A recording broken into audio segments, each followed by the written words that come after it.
Staying organized in Microsoft SharePoint is easy and quite simple. So today I'm going to show you how to track who viewed certain files within SharePoint.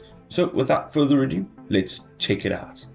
So from our site over here, if you're jumping into documents, you can actually go and open a document. And once you put your cursor over that document, you'll see that just underneath there, it says one view. Again, if you say see more details, you'll see just the one view.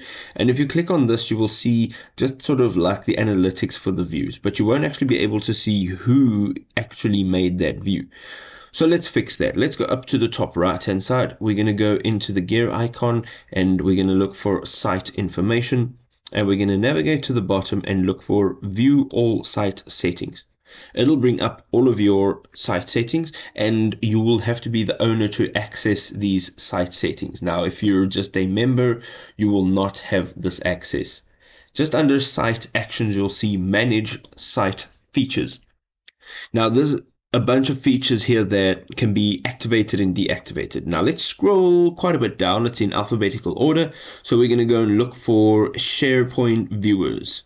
And here says display to site members the names of people who viewed files or pages on their site. And we're going to just click on activate. This will take a few seconds to activate. And once that is complete, you will be able to go back now and view the actual member that viewed a file, so you can see a bit more of a detailed activity on specifics.